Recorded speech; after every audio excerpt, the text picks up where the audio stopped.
The views and opinions expressed by the On the Spot with David Rodgers show are solely based on the show's hosts, guests, and viewers. We are solely responsible for all show content in its entirety and does not necessarily reflect the opinions of any sponsors in any way. These broadcasts are presented and made public by the On the Spot with David Rodgers team in the hope that it will be entertaining and informative to our viewers and listening audience. Ladies and gentlemen, boys and girls, children of all ages, it's 7 o'clock and time for On the Spot with David Rodgers. And now, here he is, Mr. Friday Night, the show pony himself, the man, the dream, the legendary David Rodgers. Good evening, folks, and welcome to On the Spot with David Rodgers. I am the voice of the Tornadoes. Also, I'm known as Mr. Friday Night and the show pony himself, David Rodgers, alongside the missing Byron Bagwell, but he'll be here in just a few minutes. Also, our producer and director, he is the Dancing Destroyer. He is Super Dave Holland.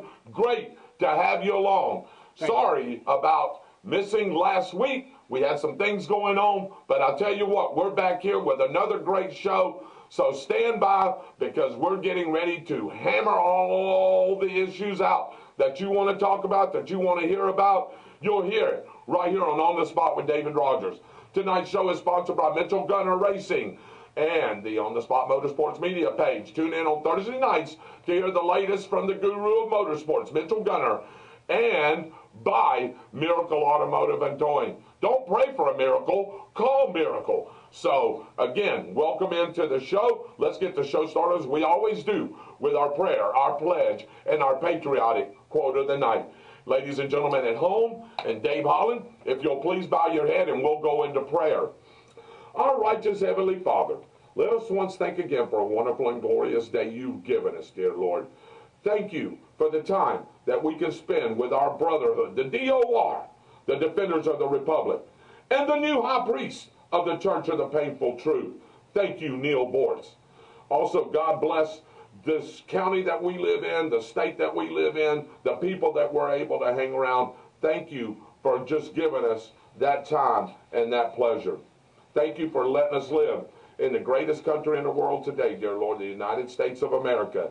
Yes, we have our own issues and our own problems, but with your guiding hand and your touch, we can turn this country back around, dear Lord, and make it as it should be.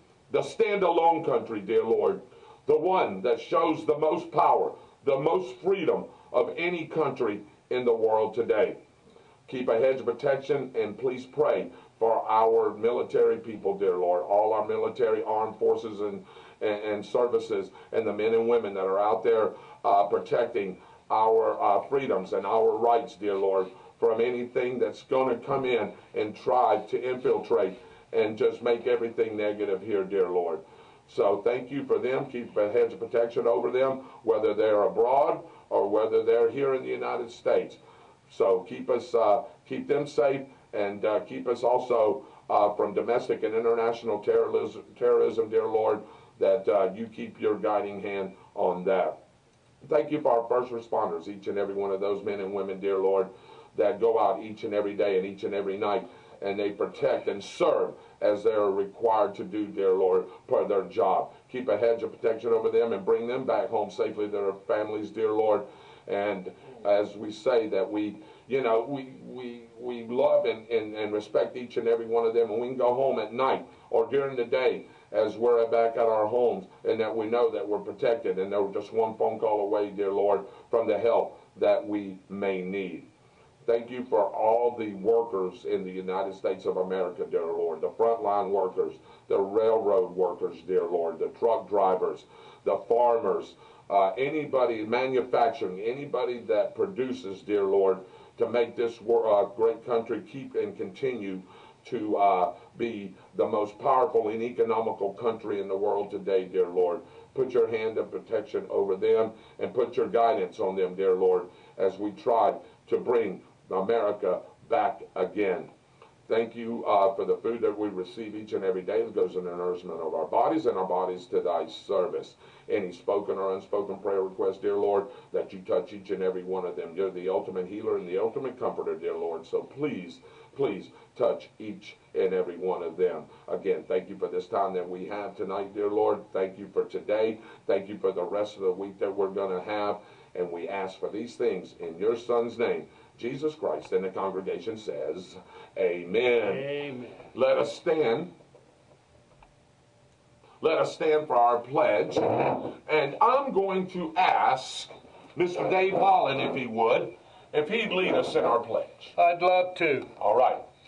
I pledge allegiance To the flag of the United States of America, and to the republic for which it stands, one nation, under God, indivisible, with liberty and justice for all.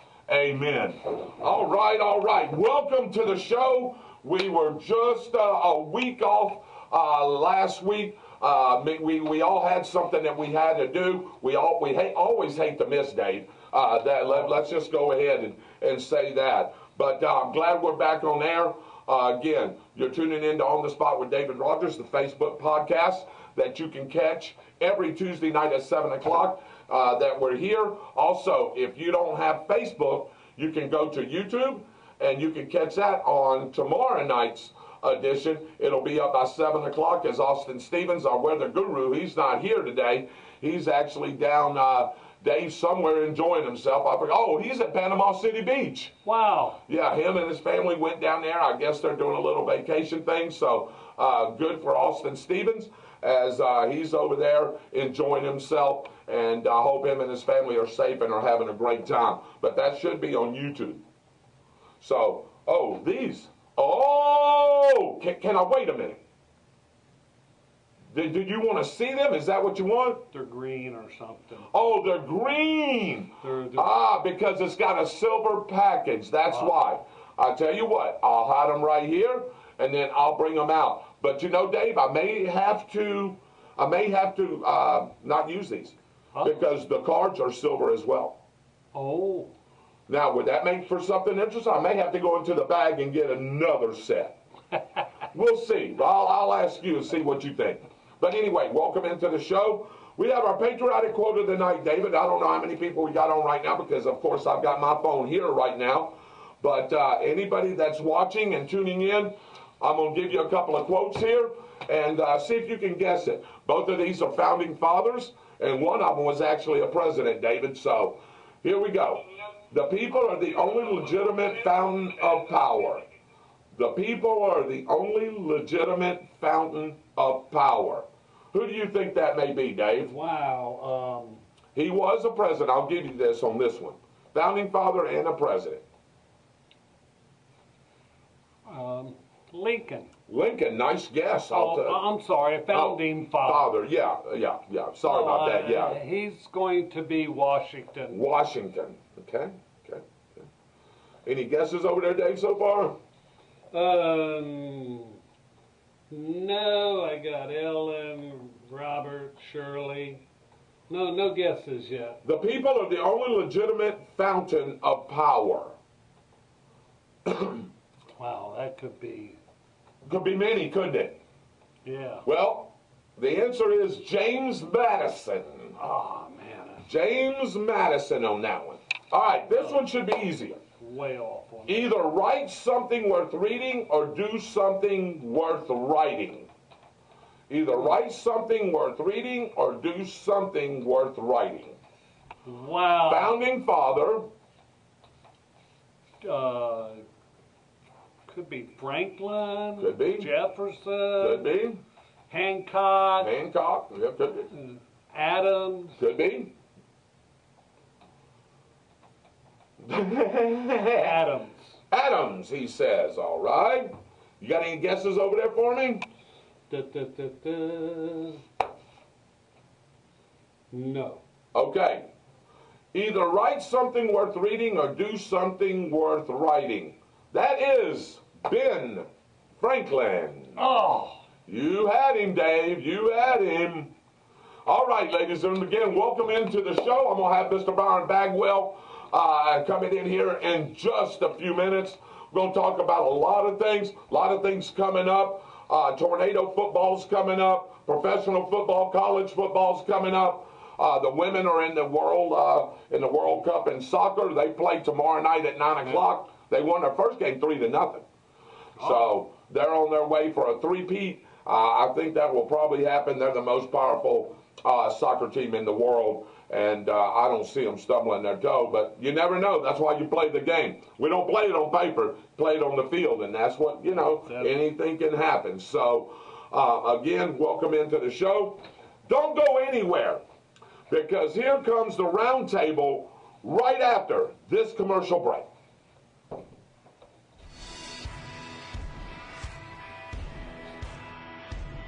Hey Tornado fans, this is Kurt Miracle of Miracle Automotive and Towing, proud sponsors of Tornado Football.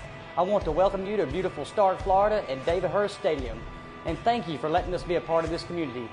We're here for more than your automotive and towing needs. We're here to be part of Tornado Country. Go Big Red!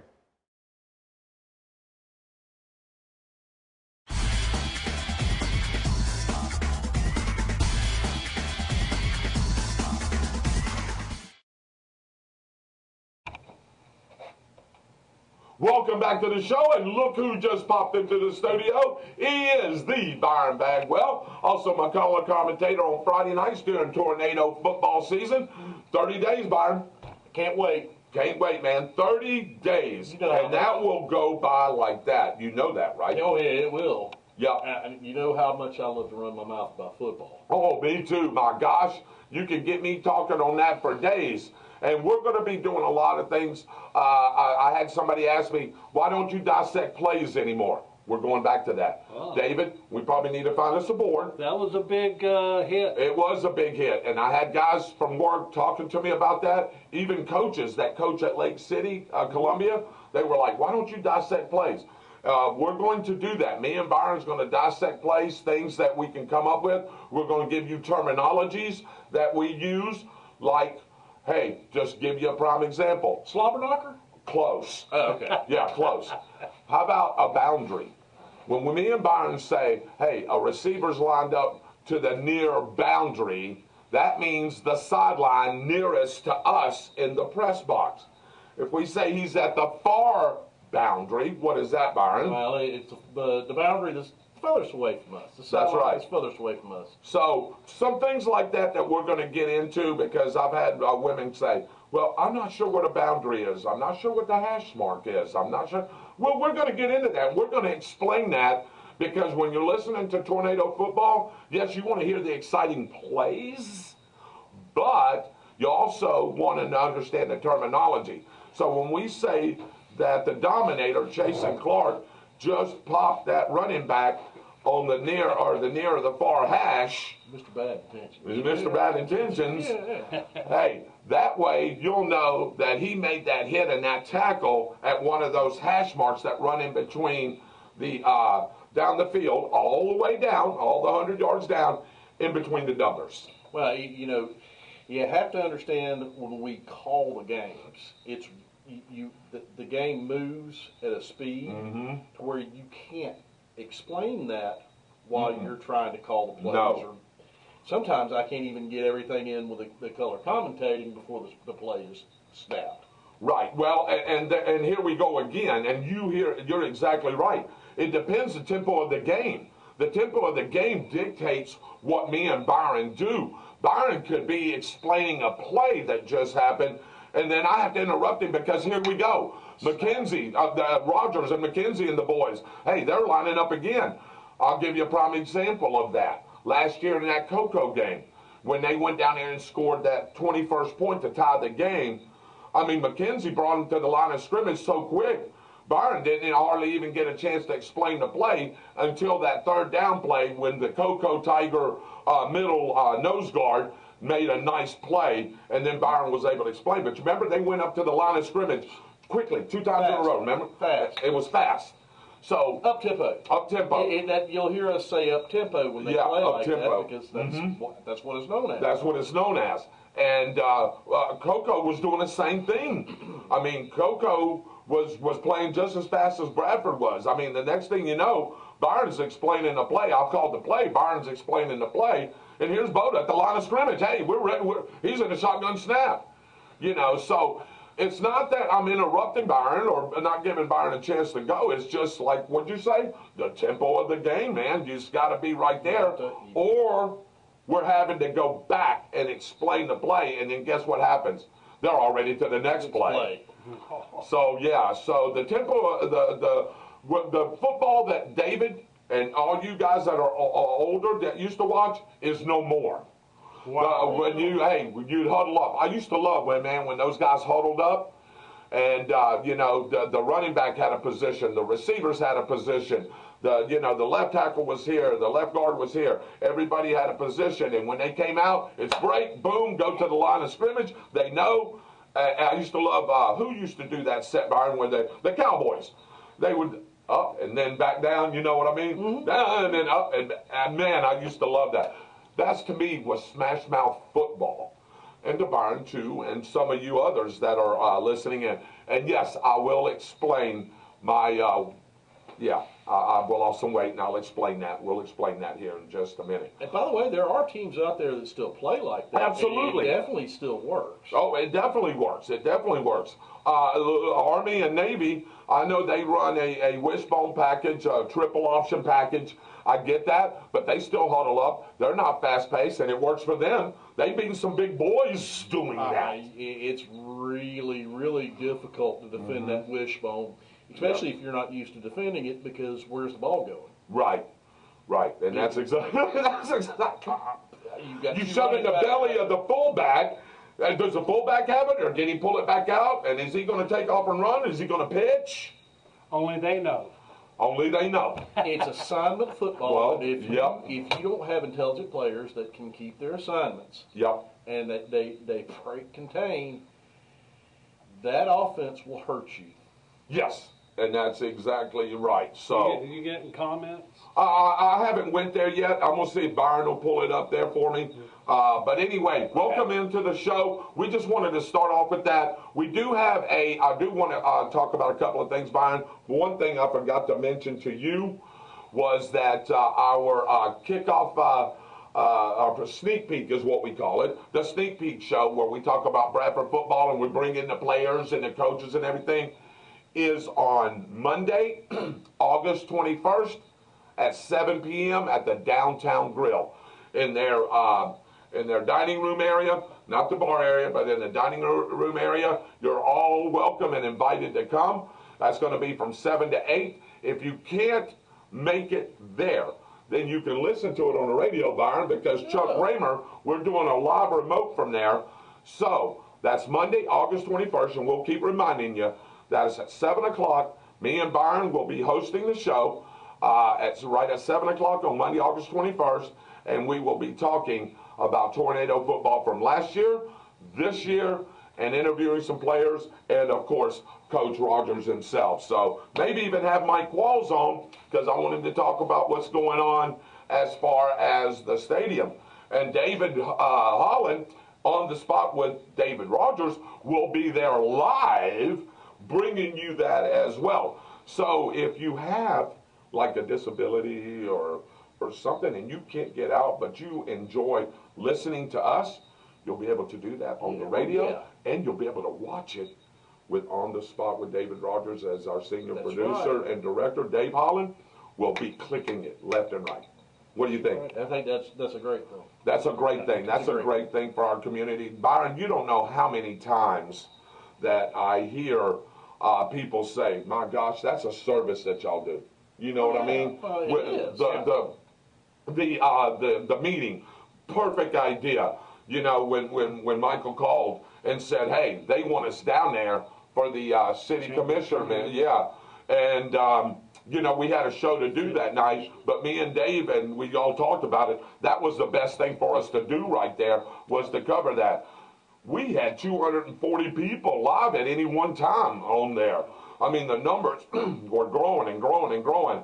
Then we said, okay, well, we want to come back and do our regular show. And then me and Dave thought about it. It was like, nah, man, you need to get back down there and cover that second half. I know you missed a little of it, but they was able to see the majority of it. And that's what it counts, especially for people, like I said. We cater to the people that can't make it to these things. Right. Yep. Our elderly that we love so much. We cater to them, and I don't care what anybody says, that's exactly what we do, and we're going to continue to do that until further notice, until this show is completely gone. That may be forever. So, again, all right, I'll go ahead and address it. Real quick. Yes, I have lost a lot of weight. People's asking me how I've done it. Well, it's not by purpose. I can assure you of that, because if anybody besides these two gentlemen right here know me, besides your mother and some of the others that are watching, look, I love to eat. I never turn down a meal. Byron, have I ever turned down a meal that you know of, with the exception of that one time where that pancreatitis was getting me pretty good? You remember you kept saying, man, you sure you don't want some of that pizza, man? And I just didn't feel like it. Yep. So, yeah. So anyway, Other than I just ate. I've heard I just ate. Yeah, but very seldom. So, I mean, you don't know how many times, ladies and gentlemen, we used to all pack up from here and go straight to Laredo's, straight to IHOP, straight to Beef O'Brady's, or somewhere that's still open, and we would get us a meal and eat at 9 o'clock at night. Yep. Well, I promised my family and my family here that I would go to the doctors and get myself checked out. And thank goodness I did. First and foremost, I was borderline diabetic. Borderline diabetic, like real close. My triglycerides and all that was A1, all that was up bad. Wow. I mean, the doctor told me one of those things, and I can't remember which one it was. He said, man, you're the walking dead. He said, you should be dead. And I'm like, oh, no. We're not leaving here until we come to a resolution and you put me on some medicines. Well, my blood pressure was up a little bit, but it wasn't bad. It wasn't as bad as it usually was. So, go ahead, Byron. What did you say? Your cholesterol, your bad cholesterol was sky high. Yep, and that too. So he put me on cholesterol medicine. He put me on glucose medicine. He put me on blood pressure medicine. I take like 6 or 7 pills every day, and then a couple at night. I weighed myself over there a month and a half. This has happened within a month, and what I tell you, Byron, a couple of weeks. It's been a month and a couple of weeks. I weighed 272 pounds. Man, at 6'1", yeah, if I was playing football and I was the nose guard for the Dallas Cowboys and I'm working, okay. But I wasn't. It wasn't muscle. No, it was not muscle. None of it at all, B. And you're exactly right. There's a joke in that, but I'll leave it alone. Yeah, if you want to, how about table muscle? No, we won't do it. With what you're talking about. No. That's not right. No, that's not right to do that. Take care of yourself. Right, bro. that's right. So anyway, I got on that medicine, and that glucose medicine and that cholesterol medicine, that metformin, man, just started eating the weight away. And I was dropping 10 to 12 pounds every week. And I was like, did a tremendous job with that too, with water weight. With water weight, yes. Yeah. So I went from 272, today I weigh 230. Wow. That's 42 pounds. Yes. Feel better, don't you? Oh my gosh, move better, feel better. My face is slimmer. I'm not as bloated. I remember, David, I went back and watched some of the shows. And I was so disappointed in myself, dude. And Byron, I was so disappointed because when I stood up, and that double belly, you remember how bloated I was? I would go back and I'm like, you fat son of a gun. That's what I was thinking. You fat son of a gun. You ain't pushing away from the table. You're not doing what you're supposed to do. And thank goodness I went to the doctor. So now I've got a lot of things that are lined up that I need to do. I was just telling Byron today that I got a report back from my doctor, and I was telling you that I had a little bit of pancreatitis, and my gallbladder was a little swollen. And Byron is right. Probably got some gallstones there. That's why I hurt in my stomach sometimes and around my back. Been through it, know what that feels like. Yep. If you have pains, like what he's talking about, and your doctor's telling you to get something done about it or to let them know, there are certain symptoms that manifest in people when you have gallbladder problems. And if you have them, you need to tell your doctor you're having them, because I am a living proof of being a stubborn, hard-headed man going, I just did this and I just did that and I whatever. It almost killed me. Yeah, and Byron, when Byron told me this story, he has told me this story before, and it scared me. It scared me, and I was like, wait a minute, something ain't right here. It should. Yeah. David, it really should. It does, and it still does, because, I mean, those gallstones are still in there somewhere, and until I go see a gastroenterologist and figure out exactly what's going on, you know, I hope medicine will take care of what you were telling me this morning, will take care of the problem. But if not, I mean, they can crush those gallstones, can't they? I was 38 or 39 years old when that happened, and it almost killed me. Yeah. You know, it's not, that's something not to be played with. Instead of a day surgery or staying overnight in the hospital, I spent 5 days in the hospital. See, I've already done that with pneumonia, and I definitely don't want to do it with this. But I do agree with what me and Byron talked about this morning, is if that thing needs to be removed, go ahead and just remove it. I will have to adjust my eating habits as I need to, but guess what? Me, you, and Dave will still be here doing this show, and we'll still be doing tornado football and whatever else that we do. You have to see if you feel like it, if it happens on a Monday and the show's on. Well, yeah. I can tell you probably won't. Right. But it's pancreatitis. One of the ways you can get pancreatitis is if you have a gallstone come out of your gallbladder and jam between your gallbladder and your pancreas. Yep. Exactly what they say. It is exactly what happened to me. I had both of those going on at the same time, and the only thing they could do was feed me antibiotics and fluids and wait. I couldn't eat. I couldn't drink. I couldn't do anything besides hurt and get medication for that and wait and get fluids. It's the only thing I could do. Well, I would not recommend anybody to go through that. No. It was not good.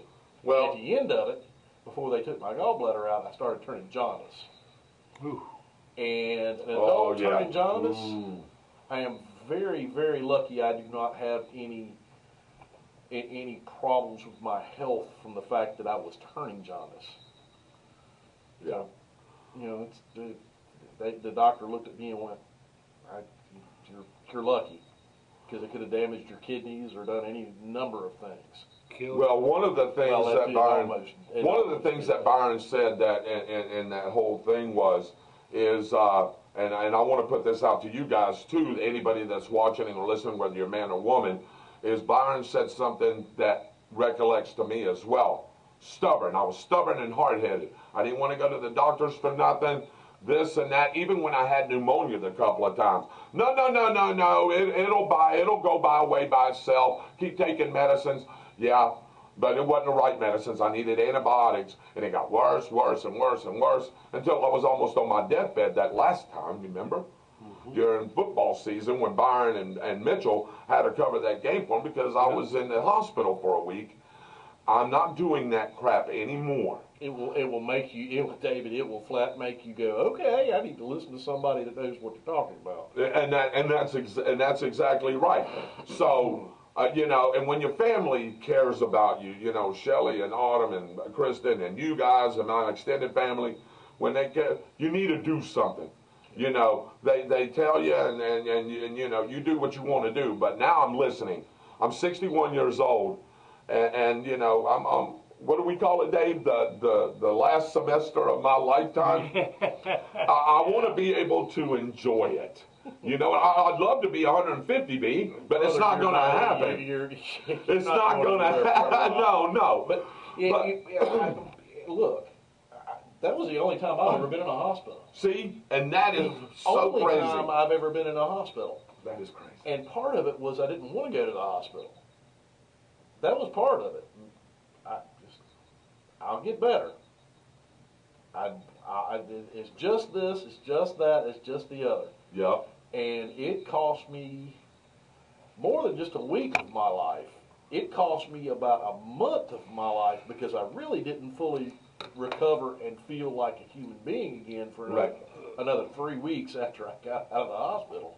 Well, me and you talked too, and not only, when, Dwight Allen, one of my brothers, and I love you, Dwight. Said it I know, did he just say that? I was just going to bring him up. Dwight's had the same issues, and I've heard Dwight talk about this thing many, many a times.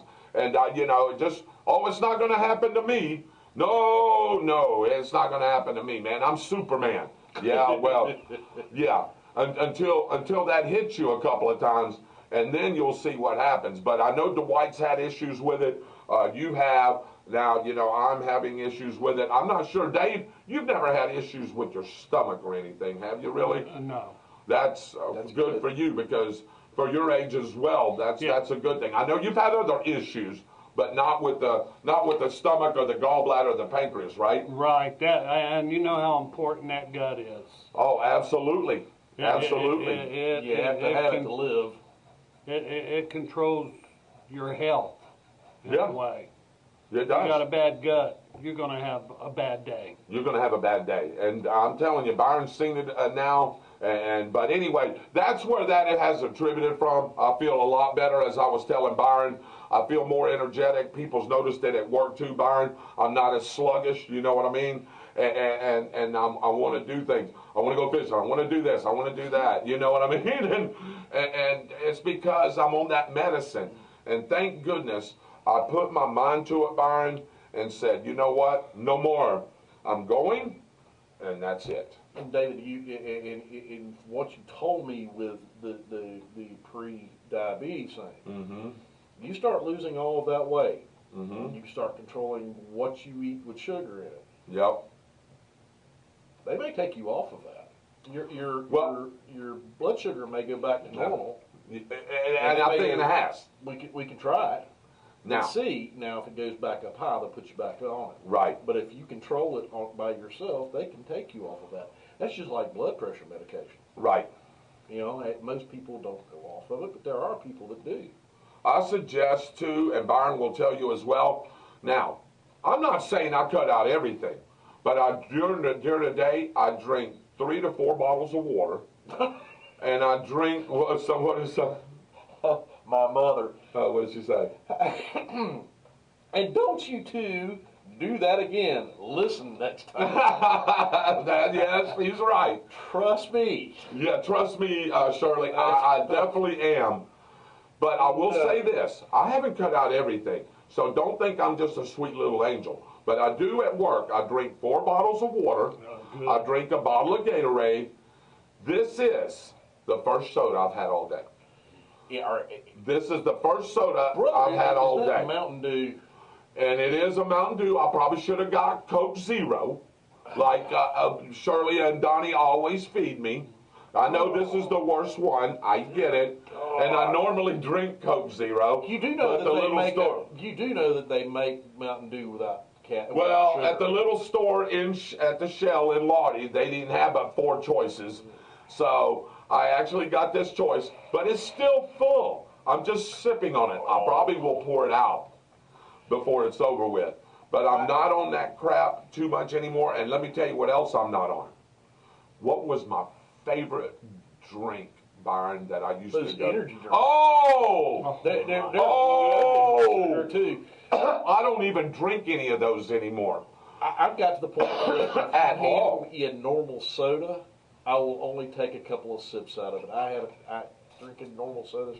Yep. It's like they opened up a bag of sugar and just poured it in the cup nowadays. Ugh. So anyway, I want to catch some comments because catch some. Go ahead and get everybody in. Good evening, Mom. We love you. Thank you. Where's my cake? Oh boy, here we go. Just okay. Yeah, I got you. Ellen Disher Williams said Hancock. I guess that was the quote. Yeah, it was a great guess. Let me tell you what it was, B. The people are the only legitimate fountain of power. That's James Madison. Yeah. And then this one here, either write something worth reading or do something worth writing. Very good. founding father, not a president. Probably Franklin. Yeah, of course. I was going to say. Yeah, I love Ben Franklin. Man, do I love Ben Franklin. Good evening, Brother Dwight. Okay. Sharon Petiprin, the model, Sharon Petiprin. Absolutely. Good evening to all of us. Good evening, Sharon. Yeah, absolutely. Dwight said I had my gallbladder removed a couple of years ago. Glad I did. See, And I knew that. Yeah. I missed a comment that you need to know. Okay. Our Bradford County Tornadoes will be at the Jaguars Media Day tomorrow morning by invite from the Jaguars. And that's Nice job. Yeah, way to go, Kurt. Yeah, I appreciate that. Yes, sir. Yes, sir. Hey, I'm telling you right now, and we'll get into this a little bit later, but Bradford County, the Tornadoes, here the last few years, have put themselves on the map. And look, I ain't going to lie to you. Yeah, we've helped with our media coverage and things like that. But their playing is what's brought them on the map. I mean, people don't even want to come here and play us anymore, Dave. We had two teams out of this. Well, Tecoya Creek had to because they moved up. They moved up 2 classes to 4S. They had to because of their amount of people. I can see that. I wish they'd have left them on the schedule, though. But I guess because they moved up, they had to fill that in with a district game for them. Right. Yeah, so guess what we get, Byron? Tallahassee Monroe was just scared. Yeah. So now we get Lecanto. I think we go down there. So we're going to Lecanto.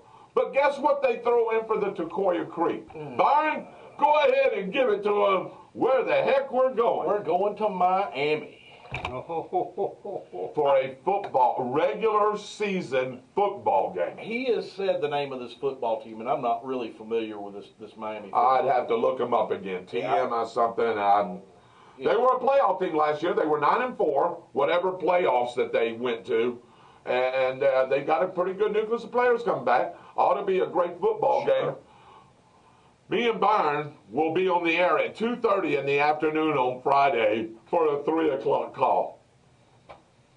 So either we are going down there the night before, or we got to get up real early and head that way. The first. Yeah, yeah. You're talking of 6 hours. We're talking. Well, it's technically in Hialeah, which is still 5.5 hours. Yeah, 5.5 hours, 6 hours. Yeah, depending on traffic and what's going on. Yep. So Dwight says stomach issues suck, and yes, they do. Patrick Henry says, I know, I've been there, just have to watch what you eat.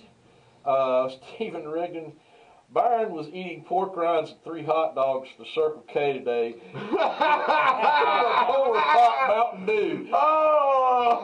So that's why I couldn't find it. That's where you couldn't find it. I've got to find that camera Steve's got in my work van now.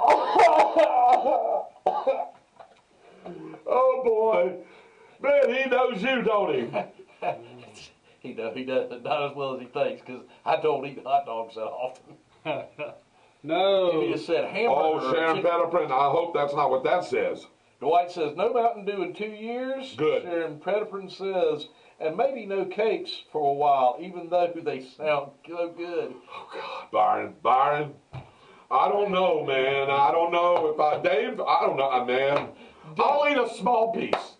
Hey, look, hey. I'll eat a small piece. Robert McGee. What did Robert McGee say? Says, Bassmaster Bagwell. Okay. Yeah, well. I fish fishing tournaments once a month. I live on a lake. I love to fish. I am nowhere near a Bassmaster.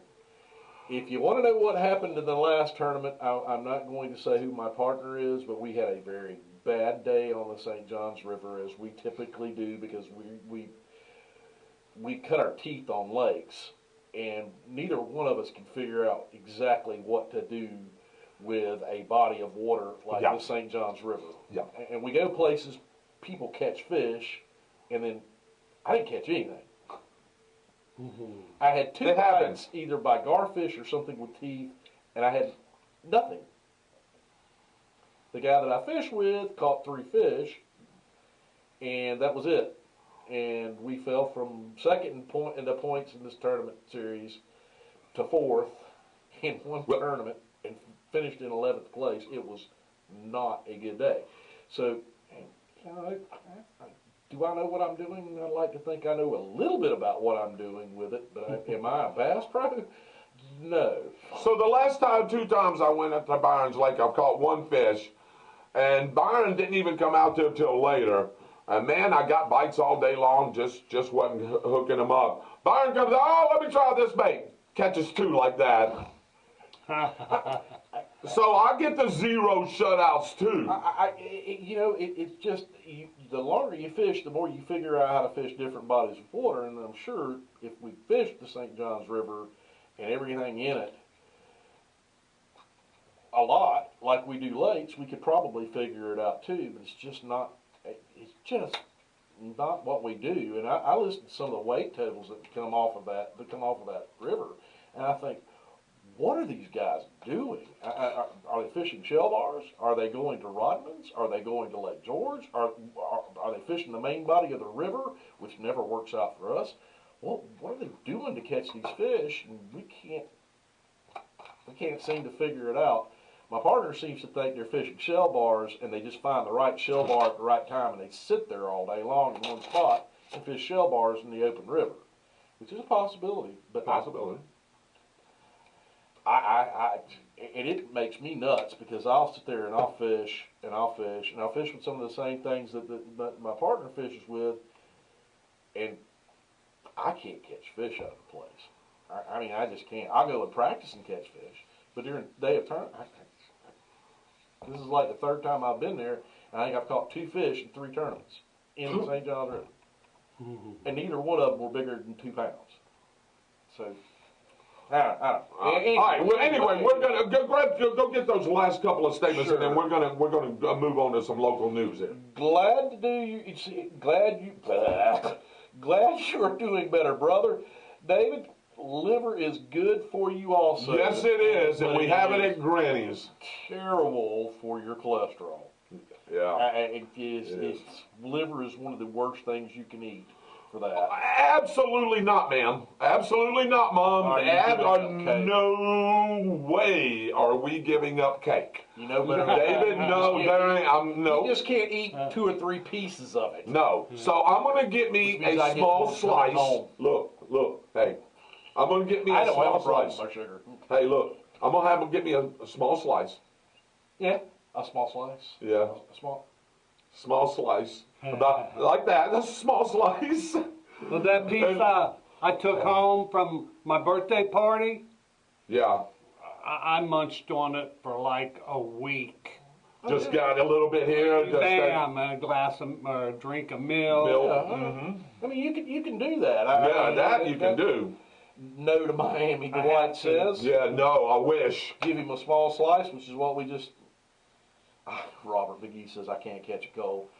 Robert, I've seen some of the pictures you posted up of fish. I know where you fish, and you can put just about anybody there, and you're going to catch fish. That is a great lake. But I'm not saying a single word where it is, because I really don't want everybody under creation knowing how good that lake is. You can't get into it. It's not a public lake. So I want to finish this gut thing off with my company brings out. We've got nurses everywhere. So pizza. So they come out with these little handouts and stuff, and I want to read this one to you. It says, "Live well, work well, gut health." July of 2023, brought to you by from Steel Dynamics, which was my mother company, occupational health nurses. Research has shown that your gut health can play a vital role in the following. David, you said immune system, didn't you? Mental health, autoimmune diseases, endocrine, is that right? Endocrine disorders, cardiovascular health, and cancer. Signs of an unhealthy gut: upset stomach, gas, bloating, constipation, diarrhea, heartburn. Consuming a high sugar diet or a diet high in processed foods. Both of these can cause inflammation throughout your body, which can predispose you to cancer as well as many other diseases. Explain how you get away from processed food. Yeah, well, and that's unintentional live weight. on a farm and eat the vegetables, and the cattle off the farm is about the only way you can do that. Unintentional weight gain or weight loss. Changes in sleep patterns, which I have. skin irritations such as psoriasis, which I did have there for a little while. If y'all remember, I was itching myself pretty good. So that was probably a little bit of psoriasis there. Autoimmune diseases and intolerances to certain foods. What can we expect when we heal the gut? And that's what we're just talking about. Better moods, hormone balance, reduced inflammation and pain, stronger immune system, better energy, less food sensitivities, enhanced resilience to stress, clearer skin, reduced seasonal allergies, lower risk of disease, I wish, improved cognitive functions, improved absorption of critical nutrients, and less anxiety and depression. So those are some of the things that will help if you take care of your gut. And I thought it was just fitting, since I was going to talk about that, that I'll bring that. So I'll have Dave, I'll let him take a snapshot of this, and we'll put it up on the page there, and go from there. You have to eat right. You don't have to eat right all the time. No. But you do need to eat right. A diet of quarter pounders with cheese from McDonald's. And I used to, brother. I'm telling you, I was not eating right. I ain't gonna sit here and. Ooh. Our country, God bless America. Yeah. You cannot eat right. They feed us junk everywhere. The grocery store, the fast food restaurants, the little place on the side of the road. Sugar and salt. That's our battle. Well, you look at things like that they advertise as healthy, like salads. Well, you start looking at the calories that are in a salad from a sit-down restaurant, any of them. Just take a look at it. Part of it's the dressing, but part of it's the other stuff that they put in them. They're not the greatest thing in the world for you either, because if you start looking, one of my favorite places to eat a salad from, and I don't eat salads that often, but I do eat them. One of my favorite places to eat a salad from is Zaxby's. Oh, absolutely. They've got great salads. Oh, God, they do. Absolutely great salads. The next time you're in a Zaxby's, look up and see how many calories are in those Zaxby's salads. I mean, it's insane. You think you're eating lettuce and you're not getting anything.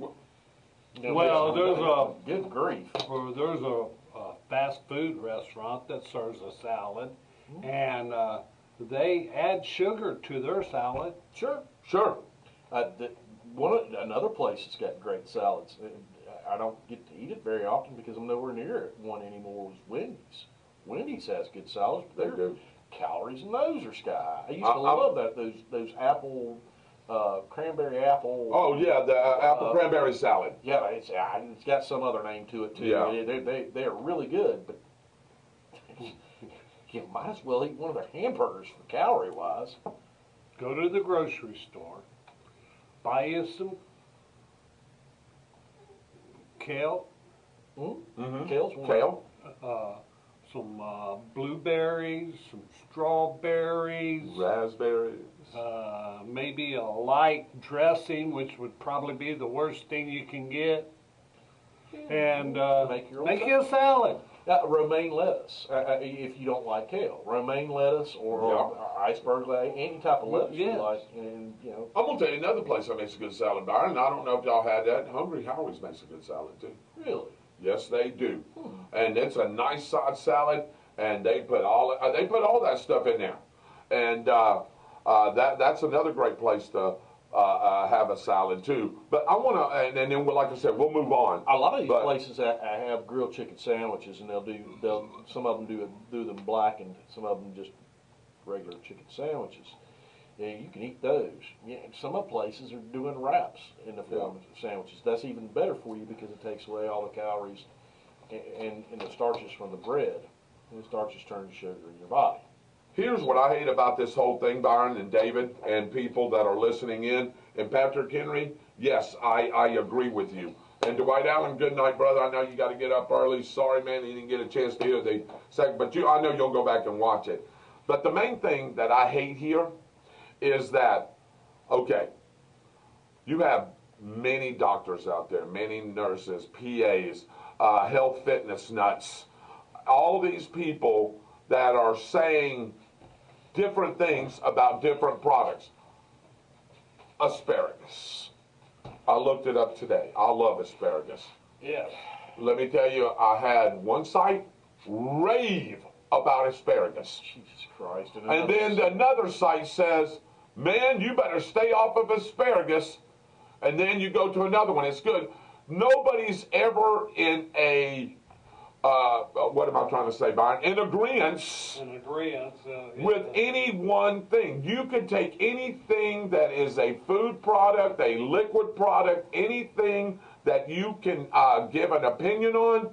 And I can tell you right now, everybody's got a different opinion on different foods, and that's what I hate about it. Who do you listen to? Well, and that's the thing right there. Look, when we were young, and the people that are my age were young in the 80s, the early 80s, there were studies out showing that milk caused cancer.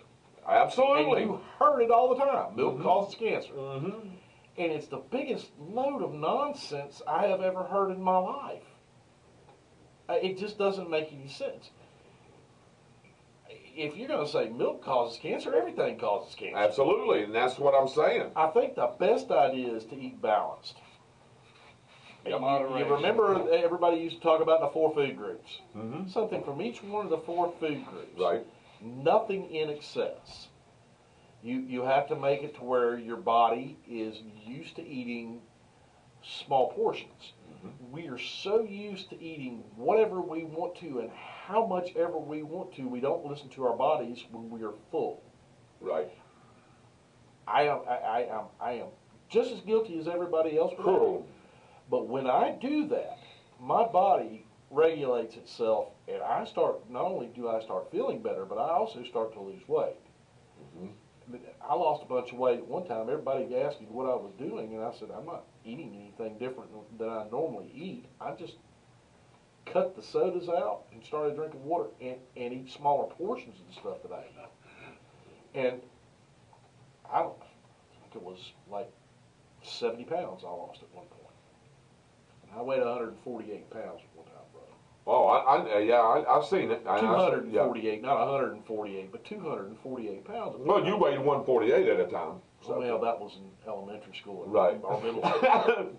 But you have to control your consumption. Now, there are certain things that we all love. It's really hard for me to look at something that has rice in it, or rice dish, and not eat a lot of it because I love stuff with rice in it. Me too. I love rice. Yeah. But I have to look at it and go, okay, it's the only thing I'm eating tonight is this rice dish. Instead of covering my plate with it, putting about that much in the center of it, and eating just that. Right. And not going back and going, I'm still hungry, I'm going to go get a second helping. Letting my body get to where I actually feel how full I am. And normally I don't have a problem with stopping at that point. Right. It's when I say, I'm still hungry, I'm going to go get it. Right. Yeah. Then. Yeah, the second portion. All right, let's move on here. I want to get into... I love you, Mom, but vinegar and olive oil. Oh, I love that, Shirley, by the way. I can do that. Oh, Lord. I can do that. I can do that. In it. I'm sorry. Byron, I want to get into something that Gainesville WCJB TV put out a few days ago about FDOT officials studying the start bypass intersections. Good. So I want to read this little news article that I found here. A Bradford County Sheriff's Office officials continue to respond to wreck after wreck. The Florida Department of Transportation is conducting a study. FDOT officials tell TV20 the organization recently began a traffic study into intersections to the north and south of Stark, where the Highway 301 alternate truck route combines with the main highway. BCSO Deputy Chief Brad Smith, which we all know, says deputies respond to those two lights almost every day. Wow. Crash reporting from both entities is not up to date, but when there are disagreements about it. There has been a consistent ongoing discussion with FDOT telling them about the concerns with those intersections. The best we can get out of them is that they'll do traffic studies.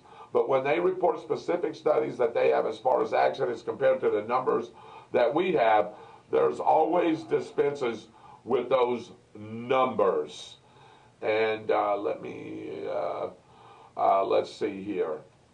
Okay, according to the Sheriff's Department, as of March of 2022, 130 crashes have been reported on the 7-mile stretch of Highway 301 since it opened in 2019. David Fitz comes to town from Melrose to go to Walmart. He believes a lot of these crashes could be solved by simply slowing down. Well, that takes the individual, Mr. Fitz, to be able to do that. You have to control your own driving and how you come up to these intersections and what you do on the roadway, period. What you do is you change the speed limit at those lots. You can do that. You go from 60 or 65, I can't remember what that's 65, Yes, I think, yes. to 55, and then a closer distance, you go from 45, and then you make the speed limit in those areas 35. Well, people say, well, you leave it up to the person to actually do that. No, you don't. You put deputies at both of those red lights, off coming and going, and for a year, you start writing tickets like Waldo or Lottie used to. Everybody that speeds gets one, and pretty soon what's going to happen is people will start understanding that you don't speed through those areas, and then the accidents go down. There are a bunch of people that are going to go, that's nonsense, they can't write tickets for 2 miles per hour of the speed limit. Well, you're breaking the law. Yes. I do it. I'll freely admit I only drive about over 5 miles per hour with the speed limit. I do the same. But if they do that to that intersection, and they are trying to keep people from dying at that intersection, and they give me a ticket, that's my fault. Yep. I'm the one that did it. That's not their fault. That's not because they're being draconian, or it's the Gestapo, or anything else. It's because they're making you follow the law. Go ahead. I automatically, to this day, slow down when I go into Lottie or Waldo.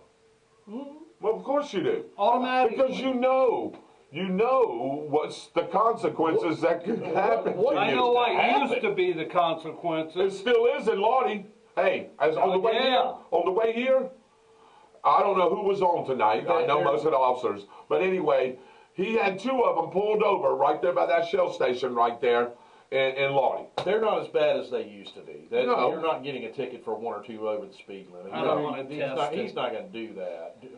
I mean, I don't want to speak for him, but I believe Let's go. Chief Feltner. Chief Feltner said that he's not going to get. He did say that on the show. Right people for 5 miles per hour with speed, or under 5 miles per hour with speed limit. He said he wasn't going to do that. Now, if you run 5 miles per hour with speed limit and blow that red light, he's probably going to give you a ticket for both. Absolutely. And I don't blame him, especially in that school zone that's right there.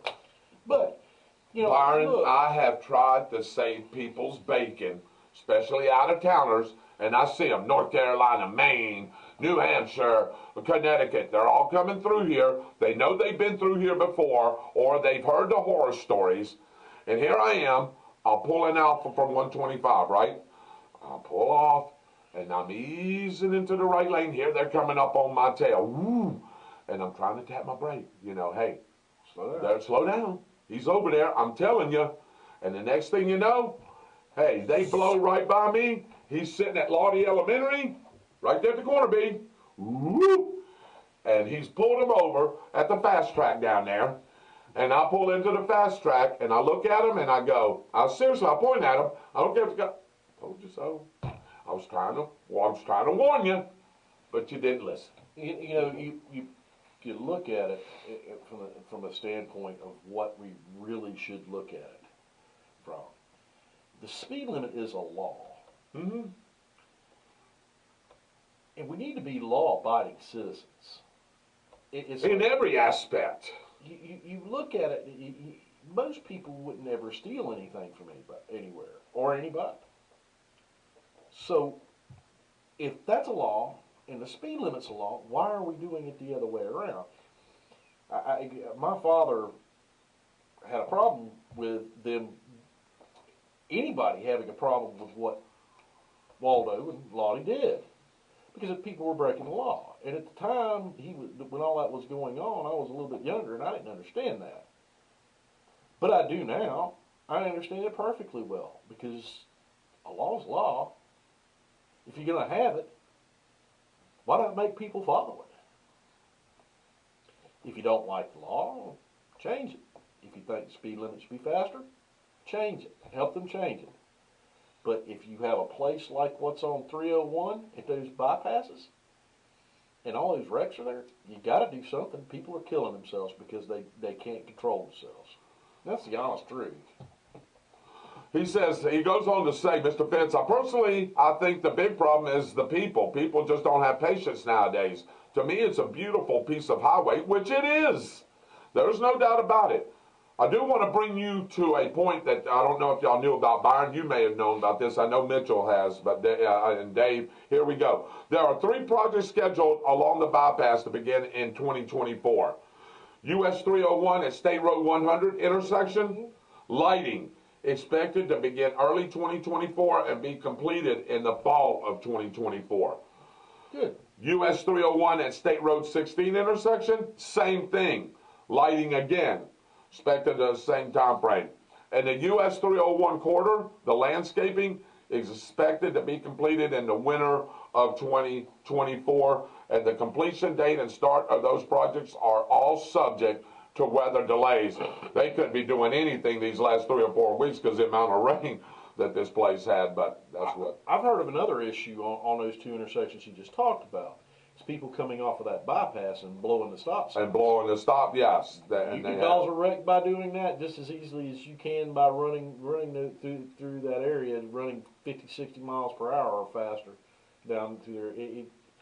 Look, if you don't care about anybody else, care about yourself, because you hit somebody pulling out in front of there and you're driving 60 miles per hour, there's a good chance it's not going to end well for you either.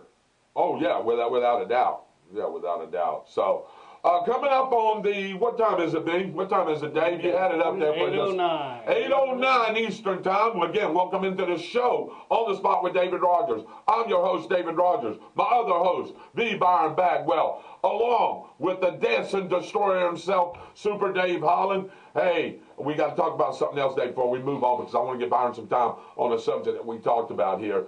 But anyway, he's our senior producer and our senior director. Dave, real quick, do you want to tell everybody that needs a haircut where they can come to now? Do we want to go ahead and do that, or do we want to wait? As a matter of fact, I would like to share that story. Yeah. For about a year, I've been talking about moving into a building I bought, the old Times Union building, 1605 North Temple, right here on 301, just north of Powell's Dairy. Yep. And, well, I finally made the move. This past week, I cleared out the old shop in Tractor Supply Plaza and opened up the new shop in the Times Union building, which is now called Harry Business. And we've had 2 wonderful days, a total of about 65 people in the last 2 days that have drove by the other location, saw the sign, and came up here. Mm-hmm. Now, I've been talking about it for a year, so they all know that when they see me gone, they know where I'm at. So, yes, the phone number's still the same, 964-3338. Right. 9 to 5, Tuesday through Saturday, full service salon, nice air condition. I just like to share the fact that I have moved and reopened in this location. So there you go. We'll all come to see you. Another chapter in my career Yep. has started. And that is great. So make sure you don't go to Deerfoot Village or Deerfoot Plaza anymore. Yeah. Dave is up north on 301, like you said, just north of Powell's, in the old Florida Times Union building, which is now hairy business. Yeah. You got your sign out there. Walked in today, David. It's been 2 weeks since I've been in the studio. And Byron, you walked. Doesn't it look good in there? It looks really good. It looks really good. And he's not even finished yet. No. Hey, but it looks really good right now. Man, it was nice and cool, man. It was just, hey, you need to come here. Yeah. It's the hominess, Dave, of this place. Thank you. I just want to say that I've been cutting hair in Stark for 35 years. Wow. 35 years, and I've owned, this is my 4th location in Stark. Right. So I'm not going anywhere. You guys aren't getting rid of me, so. Well, and I was hoping you weren't fixing to give me the, hey, well, Dave, remember this, but I'm heading to West Palm Beach. No, I was been hoping there, you done weren't that, don't want it. Don't want it. We've got a couple of real quick things here. Judith says the food pyramid talk is in school is a scam. Well, I know when I was back in school, back in the 70s, and some of the people older than me in here was a little earlier than that, I was basically taught what Byron was, the 4 food groups. That's what I believed in. That's what my family believed in. That's what my family always told me. Yeah. So, I mean, was that a scam? I don't know. I didn't think it was. But now, the structure of schooling and what we teach in schools now is different. And I'll be honest with you, I don't know what they're teaching. Do you? If they're teaching anything at all. Yeah, if there's a teacher on or somebody knows what they're teaching about that kind of thing. Is there even a home ec class anymore? I don't, and it's funny that you say that. A lot of guys, hey, I took home ec in my freshman year, 9th grade. Took home ec. And I played football, and all my football buddies used to laugh at me. Yeah, home ec. Uh-huh. Yep. First of all, that's where all the girls were. Yeah. So that's why another reason I wanted to be in there. There's always ulterior motives. Yes, the teenage boys when they take home ec. Yes, absolutely right. Yep, there was all, and they were the pretty girls too. All right, and the second thing is I learned some things in that class that I apply today. I mean, they taught, besides cooking. I mean, balance of the check. That's where the life skills class came in, was in home ec. And I was like, you know what? Hey, I took it for 1 year, but hey, I used to tell all those boys, y'all were laughing at me, but you see all these girls that y'all want to date? They're in this class. Not only that, when I get out of high school and you want me, you're over at the house, and you want something to eat, I'm not cooking it for you after that rubbing. After that rubbing, yeah, you're right. Come learn from me, and I'll show you how to do it. But so one of our 9 weeks grades was baking a cake, like your mom does. Was baking a cake. Now the first one I did was absolutely horrible. It caved in. It was bad. So she gave me another chance, and this one, with the help of some of those girls, man, turned out perfect. Man, got an A on that thing, man. Riding right along, brother. He got what he wanted out of it. Yeah, that's exactly right. And I'll have to tell you those stories later. Now, that is big news, but she was well known and loved by me and her family. Thank you, brothers. Rest in peace, Danny Welsh. Rest in peace, Danny. Rest in peace, Danny. You are right. You could change the speed limit, but most wouldn't listen to them. The trucks fly by you like you are sitting still. And I wanted to mention that, but I know we're running 8:16, and me and Byron want to get into a little subject before we close. DOT can solve that problem. Absolutely they can. Absolutely. And you know what? It's funny that you say that. I don't know how long it's been since I've seen a DOT official or a DOT car riding down any of these highways. It's been a long time for me. That's because they don't drive the DOT vehicles anymore. They are the ones that are in the SUVs from the Highway Patrol. Right. Florida did that. I think it was Florida. The state of Florida did that. It has to be. Did that with them, and they basically are in highway patrol vehicles now. That's why you don't see them anymore. Byron Bagwell, it's not the people driving 2 to 6 miles an hour over the speed limit that are causing the accidents. High speeds and lack of focus take the majority of the blame.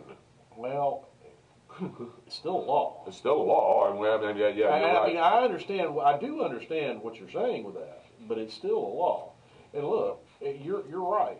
If you are on a cell phone with it stuck in your face typing stuff, and you're driving through that intersection, you can kill yourself or somebody else. That's exactly right.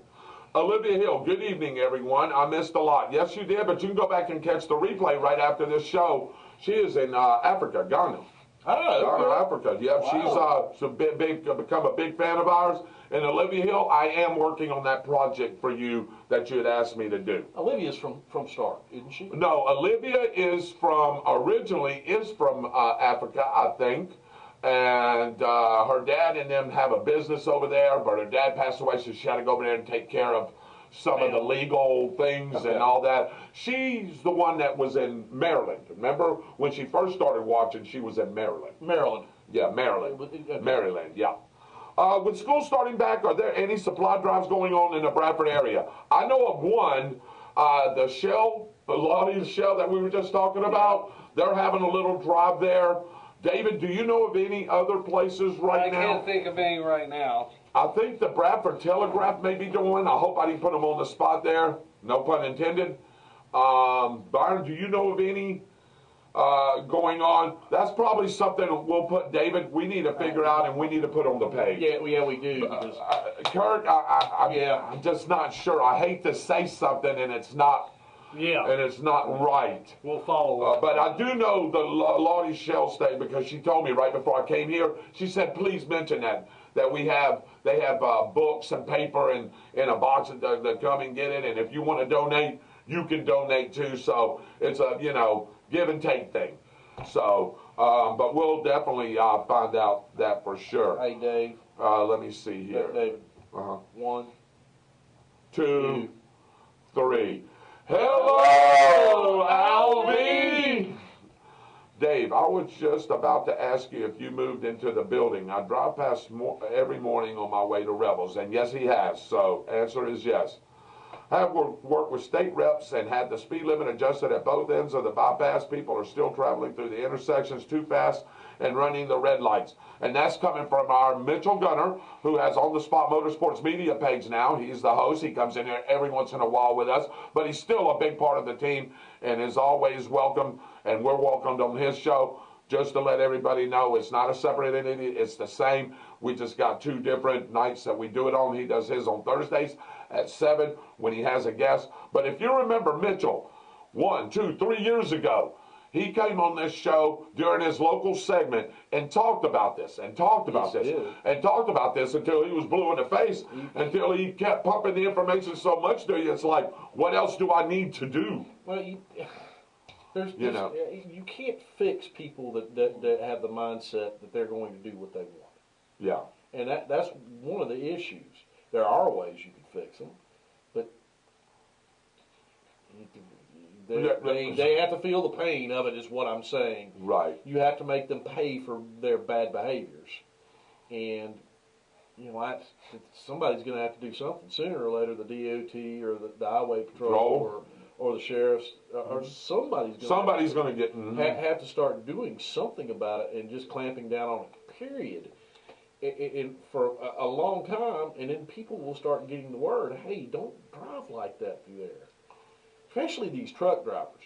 Because I'm telling you, if the truck drivers get that a couple of times, their license is in danger anymore. Yeah. It's got to the point where I think it's 2 tickets and they could lose their license. Yeah, and it's based on points too, also, Byron, depending on the ticket, because you get so many points for whatever that citation is, and if it could take one. Depending on what it is. Or what it is, and if you lose your CDL, it's gone. It's gone. You can forget it. You would have to petition the President of the United States to get that back, and you're still probably not going to get it back. But, you know, there has to be some leeway with that, too. Absolutely. Because if you've got a semi coming and he's driving the speed limit coming through there, yep, and all of a sudden that light changes, and he's 30 or 40 yards away from that red light, you're not stopping that semi. No. You need to wait and find out exactly what Byron said, what's going on. Because I'm telling you, if he has to jack brake that thing, they're just going to jackknife. And that's exactly right. That's happened multiple times, too, where they've turned over trying to stop. Yep. But semis can't stop all times. Semis are not something to play with. I watch people, I drive for a living, and not just drive, but do other stuff than that. But I watch people all the time that pull out in front of semi-drivers. And I have all respect in the world for people who deliver us basically everything that we Absolutely. have and we need, including food. But they will pull out in front of these semis and think they can stop. And it's like, I watch that and go, are you insane? That thing is going to smush you. Absolutely. All right. Judith said, great question. Judith, we're going to try to find that out. I've seen so many asking about that the past few days, and that's probably one of the informations that I really wanted to get because it's getting so close to school, Byron, and I just didn't get a chance to see. But we'll find out who's doing some drives and some things like that. The First Baptist Church is apparently doing one for book bags. Okay. All right. That First Baptist that come from Tammy. Okay. And the First Baptist Church of... Mom said that she thought that it was a book bag drive giveaway.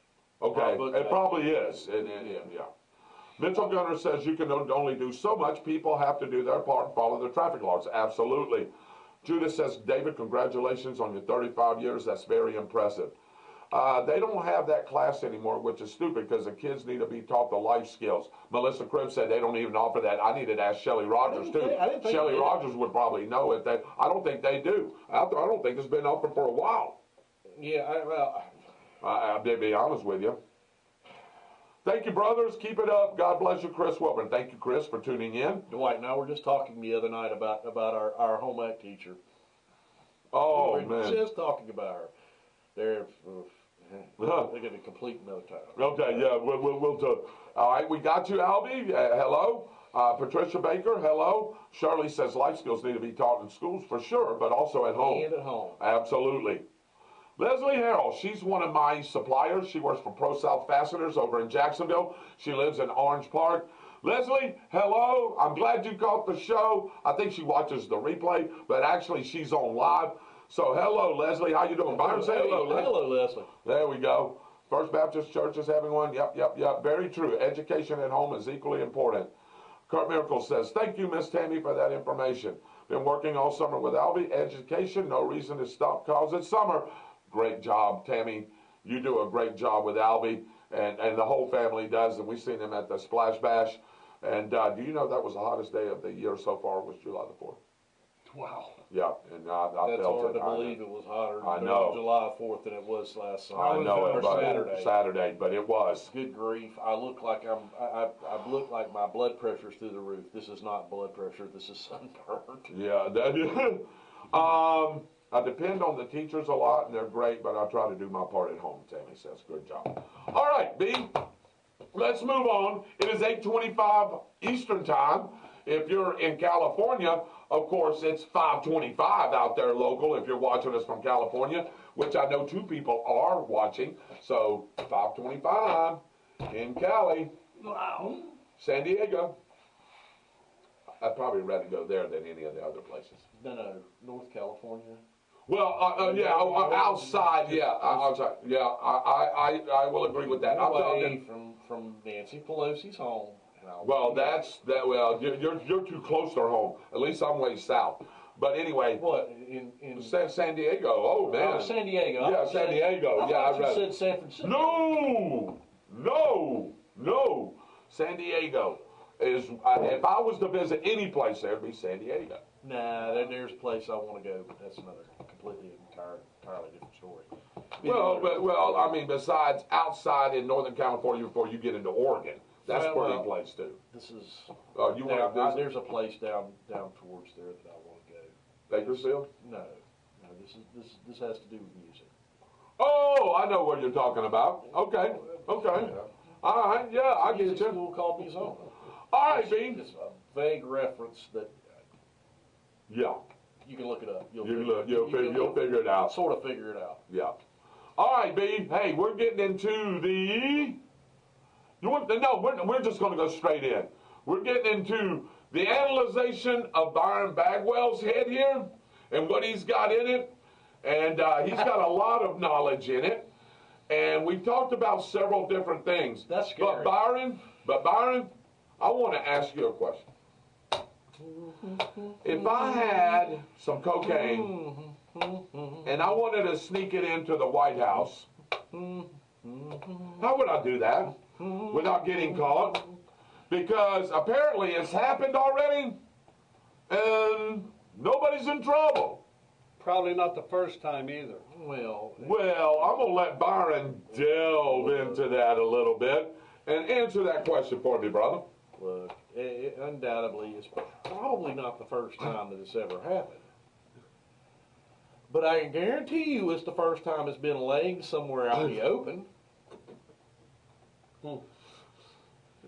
Look, everybody thinks they know whose that is.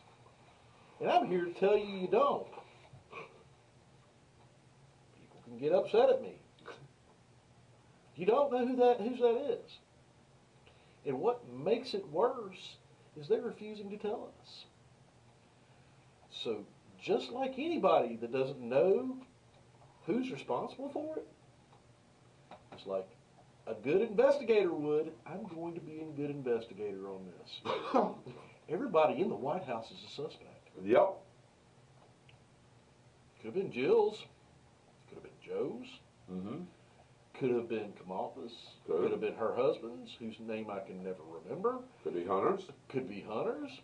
Could be Chuck Schumer's. Could be AOC. Could be OC. Could be Nancy Pelosi. As far as I'm concerned, they're all suspect in it. Yep. Hey, look. You're the idiots that don't want to tell us whose it is. Right. So I am going to do what a good investigator does. Right. I'm going to say nobody is above suspicion. Because they're not. This is a good lesson. These people think they're above the law. They're not above the law. Nope. All of them should be suspects in it, since they will not reveal whose cocaine it was. And don't tell me that a place that has all of those cameras and as secure as it is, with all the facial recognition that we have and all the fingerprint technology that we have, don't tell me that they don't know whose that was. Because they do. They're just not going to tell anybody. Because it's going to make somebody look bad.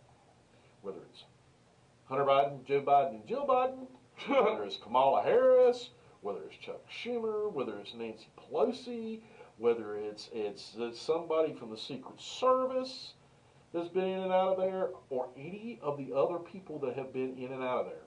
And I don't want to leave Republicans off, because guess what? If you've been in and out of there, yep, a couple days before that, you should be a suspect too. Because guess what? These idiots don't want to tell anybody whose it is. And they treat the American public like we're all dumb.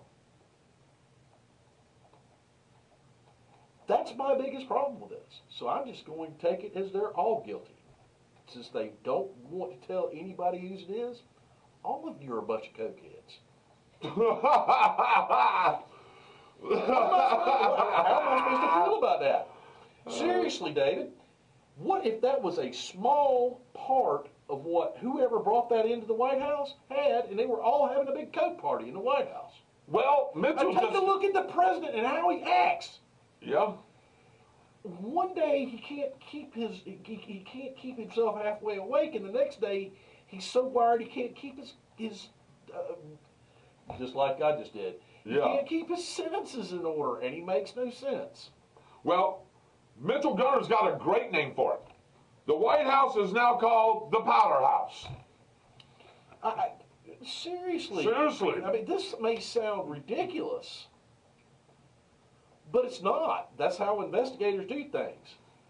If you don't know who did it, everybody that was there is a suspect. My buddy Jeff Riggins, that used to work with me, he says, I don't know, but I heard Jill loves duck meat. Oh, I'm not touching that. Oh, no, we can't. We can't. We can't. We can't. We can't, B. We can't. We can't. But I'll tell you afterwards. You know where we're going. I know where this is going. No, you know about duck meat, right, Dave? No. We can't touch that, Dave. Oh, boy. That's good, though. That is good, Jeff. Jeff, that is really good. That's funny. That is pretty funny. Look. You want to be ridiculous and say the most guarded place probably on the face of the earth next to Fort Knox, maybe the same as Fort Knox. Maybe. Doesn't know whose that was? Give me a break. They're lying to us. I don't like being lied to by anybody, especially the people that are supposed to be my civil servants. And that's what they are. It's our civil servants. Here's the problem, Byron, that we've been doing this show now how long? Well, this is, how long you been with me? 4 years now? 5. We've been doing it, what, 6, Dave? A little over 6. No, it's been longer than that. We'll have to come up with the timing. But I don't know how long you've preached this in our political discussions about the way that these politicians lie right to your face. Right to your face. And guess what, Byron? They don't give a crap. They do it with a straight face and lie to you right in your face. I'm going to do this. I'm going to do that. Oh, I know about it. That's why they do it. That's the problem.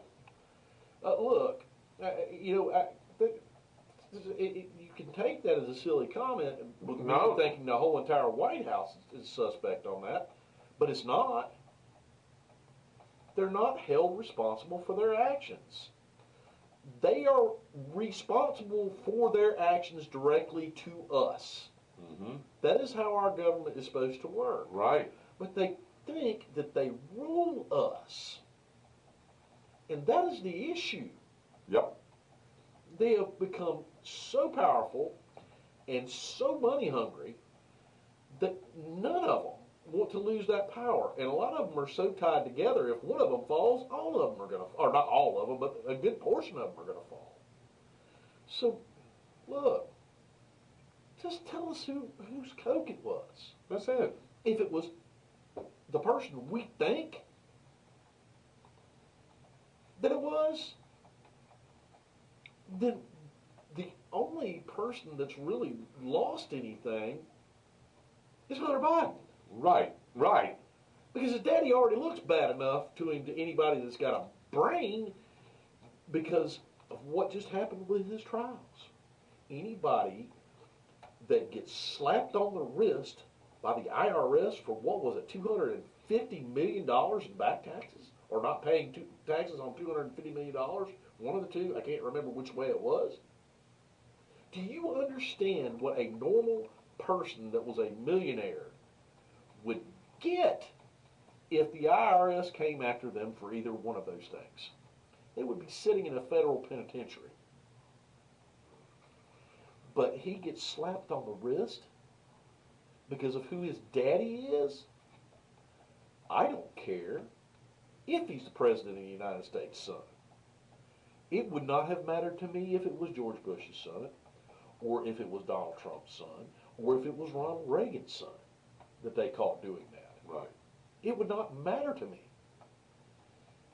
And it would not have mattered to the majority of them either. They would have let their child pay for the consequences of their actions. Or the majority of them would. Not so sure about the Bushes anymore, but the rest of them probably would have. It's just unfathomable to me to think that anybody in their right mind would look at this and go, oh, they really don't know. Do you have any clue how well guarded that place is? I mean, you can't just walk in there. Not anymore, you can't. At times past, it was the people's house. It was. It's not the people's house No. anymore. They used to have the public just walking into the White House. Right. I mean, Hell, you can take tours. you still can take tours, but you have to Yeah, go through background checks yeah. and all of this other stuff Yeah, before you they didn't have to let do you that, though. walk in the place. Yep. So it's not like they don't know who's going in and out. It's not like they can't figure it out. It's not like they don't have cameras. It's not like they can't find fingerprints. It's not like they can't figure this out. By the way, the FBI has destroyed the evidence, by the way. The cocaine is gone. They destroyed it. So there is a whole lot of stink that goes along with that. And the American public needs to wake up. Because they're not our rulers. And they need to be held to the same standards that everybody else is held to. We are responsible. We break the law for paying the punishment for that. And it just doesn't happen both ways. It doesn't happen both ways with both parties. Take a look at what's going on with Donald Trump now. Yep. I'm going to say once again, for the people who don't know and have never listened to me before that are on right now, I loved what Donald Trump did. I have a problem with some of the ways Donald Trump acted. Right. I always have. I laughed about some of it. Thought some of it was funny. Thought some of it was due, but I thought some of his actions, the way he talked, was unpresidential. But that's New Yorker. That's old school New Yorker. Yep. When you punch them in the mouth, they're going to come back at you. So I understood part of it. But the thing that mattered the most to me about him is the way he had this country running. Mm-hmm. He had us energy independent. Yep. I mean, take a look at the prices of gasoline. Take a look at the prices of food. Take a look at what he did. How he had North Korea under control. How he had the Chinese scared half to death. The Russians had been talking about invading the Ukraine for months, and that didn't happen until after he left because they knew what would happen if Donald Trump was in there. Wouldn't have to do a fired shot. He could just turn the American industry machine on that was already turned on at that point anyway, and shut them out. It wouldn't have taken much by the rest of the world to do the same thing because they could have gotten all the stuff from us, but now they can't because we're not energy independent anymore. Look, all that being set aside, it doesn't matter which party they're from. They're not above the law. But what's going on with Donald Trump is a witch hunt. It has been the multiple times that they've done this before, and it is now. They don't like the fact that he is not a politician and he's threatening to upset the apple cart. He is the only president in modern history who did not take a salary. Nope. And by taking a salary, I mean he took the salary, but it all went to places that were basically non-profit organizations and charities. Right. And charities. And it did go a couple of times to different organizations that really deserve the money anyway. But all that being set aside, it doesn't matter to me who it is up there, as long as they're doing this country the way they should. We talk about all these people that are running, and we shouldn't elect Trump. We shouldn't do this. Why shouldn't we re-elect Donald Trump? The question is why. If you look at this from an intelligent, common sense standpoint, was our country better then, or was our country better now? What does he do as a president that would warrant him coming back for another 2 years? 50 years ago, if you would have moved the capital of it, helped them move the capital of Israel to Jerusalem, and then moved our consulate there, that in itself would have gotten probably close to enough votes to get him reelected by itself. Right. But the other things that he did on top of that, nobody talks about in the media, make him worth it to me. Well, People talk about Ron DeSantis. I love Ron DeSantis. I think he should be here for at least for one more term before he does that. Yep. People talk about other people that are running. I don't have a problem with any of them. The point is we've got somebody that's done it before, and we know he can do it again. And that, to me, points me to his direction. I'm going to say something about this, and I really, truly mean this. If a Democrat politician came into that White House and made this country energy independent, did the things that he should do for our nation, and he was in office and I did not vote for him, I would vote for him for his second term. Mm-hmm. Because I don't care what party you're in. I want somebody that's going to run this country and take care of the American people, not be parasites and live off of the American people. Because that's what we've got in Washington, D.C. is a bunch of parasites. All they care about is their power and the money that they can make from being up in D.C. That's all they care about. They care about us. They care less about us. They care about our votes and will feed us a bunch of crap. But they don't care about us as individuals. Byron, if they would care about us, they would tell us who brought that cocaine in. Why are we hiding that? Why are we hiding that? Because exactly what you said. Hey, it's a power thing. It's if it was, like you said, a Democrat of whoever, it would not. If it was a Republican, I wouldn't care. Tell me the name. Tell me who it is. Independent. Independent, I don't care. Tell us who it is. Libertarian, it doesn't. I don't care. It does not matter. As long as that person is running this country the right way. Yep. You not vote for him the first time, but if he's done a good job, I will look at it and I will go, he's run the country right the first 4 years. He's got the most recent experience doing it. There's no reason to stop this man from being the president again. Mitchell Gunner says, maybe the Secret Service is just as lazy as our Democrat leaders. Maybe they're controlled by our Democrat leaders. Yeah, that's what I was going to say. Kurt Miracle said, Lord forbid if that had been found during the Trump presidency or the Reagan presidency, we would have all kinds of investigations. But to say we don't, isn't acceptable. Still going on. Still going, and everybody from the person that did it down to where they got it from, down to every single drug dealer that was associated with them, down to the cartel that it come from in Mexico or China or wherever, or Brazil or Brazil, whoever. Colombia, excuse me, not Brazil, Colombia or wherever it comes, wherever it come from. My God, we would be prosecuting them and starting small wars in different countries over destroying cartels. I promise you. We have to wipe this out because they can bring it back again. Let's see. It's actually the liar's house, Mitchell Gunner said. It's mine and Jill's. You didn't see nothing. That is nothing going on here. You don't see shit.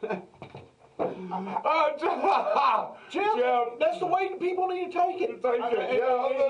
We laugh about it. Yeah, but he's right. It could be Jill's. It could be Joe's. It could be Hunter's. It could be anybody that went in there. Yep. That's why that's why you're blaming the whole place. And I didn't hear you just say just different. You said everybody, anybody and everybody, to include security guards, to include Secret Service. I don't give a darn who you are. If you're in there, you're a suspect. If I was a congressman or a senator for the Republican Party and I'd been in that White House and they had found cocaine in that White House and they refuse to tell whose cocaine that was, I would be on the floor of either the House or the Senate every single day until they censured me and made me stop. Yep. Because I would be looking at them telling them, that casts shadow of doubt on me. And I'm not having that. I would like to know, and I haven't seen Byron. It's funny that you mentioned that because I was thinking about her today. I wonder what Kat Kamick thinks about this. I would love to hear what she thinks about it. If I was Kat, I would be there. I would be doing that. No, we're not having this because I'm in the White House. No. I would just love to hear her I'd be glad to response. go take a drug test to prove that I'm not using the stuff. But that doesn't matter. That's the way things are in Washington, D.C. A drug test wouldn't matter. because they use the media just to hound you to the point where a drug test wouldn't matter. Oh, you had it taken at this place? You could have had that fixed, would be the answer to that. And it would go on and on and on and on and on and on and on. Oh, Mitchell. Maybe Hunter is using Air Force One to traffic cocaine. So that means that was a good one. That was a good one. Yeah. Lord forbid if they had found during the trial. You read that one earlier from Yeah. Look, why are we even having to talk about somebody finding cocaine in the White House? That in itself should tell you enough about the group that's there to tell you that they don't need to be there. In itself. I mean, if they found a bag of marijuana somewhere, I would say, okay, somebody had rolled one up after work and left it there. It was somebody from that didn't matter as much, or whatever. But you're talking about cocaine. Byron, the sanctity, the security,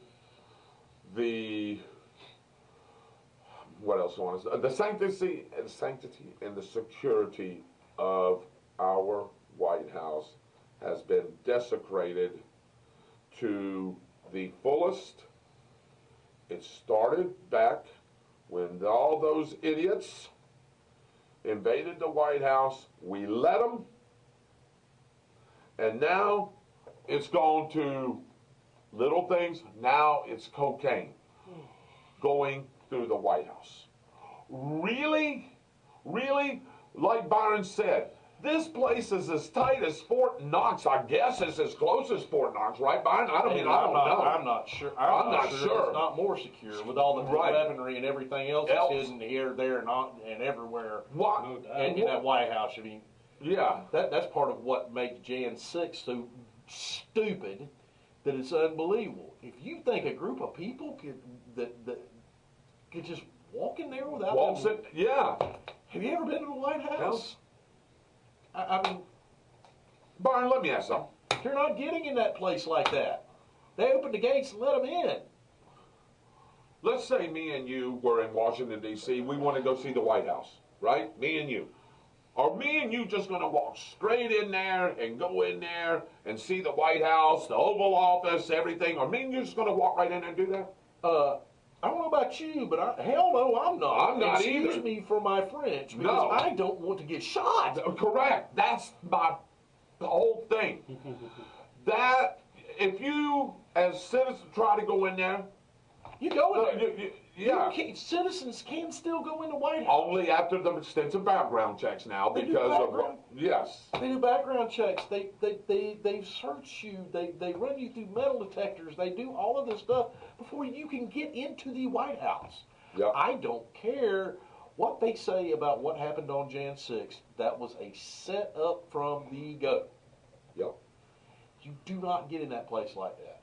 And I think it's despicable that they used that like they used that to try to take away a certain segment of this population's rights. It's despicable. 8:50 Eastern Time. What is it? 5:50 out in California, Byron. Hey, 8:50. And Byron gives a thumbs up. 8:50 local time. Hey, let's get ready to wrap up the show. It's been a great show. Hope we went over some things, helped you out with some things. Talked about this cocaine thing that we wanted to talk about. I know we wanted to talk about some other things, Byron, that we didn't get into. But did you want to get a football thing in? Either a football thing in, or I wanted to ask a question about a subject that's going to really surprise a bunch of people that know me. Okay. Because I quit watching this professional sport a long time ago. Oh, I know what it is. But I have been overwhelmed on my Facebook page, which I don't go on it like I used to a lot. I don't either. But I've been overwhelmed with this conversation about the greatest player ever. Oh, yes.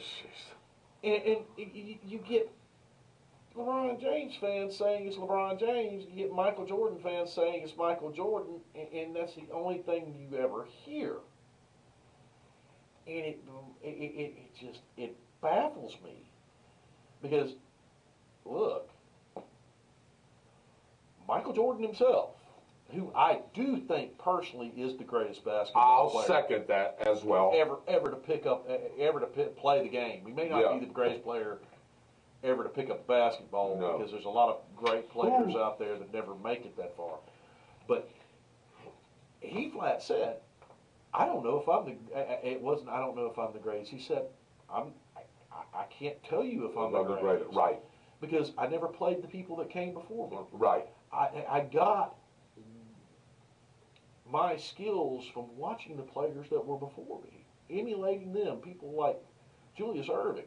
Yeah, Dr. J, of course. If you watch some of the footage of Julius Erving and then you put them up against some of the things that Michael Jordan did, you're going to see a lot of similarities in some of the things that he did underneath the basket. Mm-hmm. He was an incredible basketball player. Yeah. How can you compare yourself to Wilt Chamberlain, who scored 100 points in the game? I mean, look, is LeBron James a great basketball player? Absolutely. Yeah. Absolutely. Is he the best player ever? No.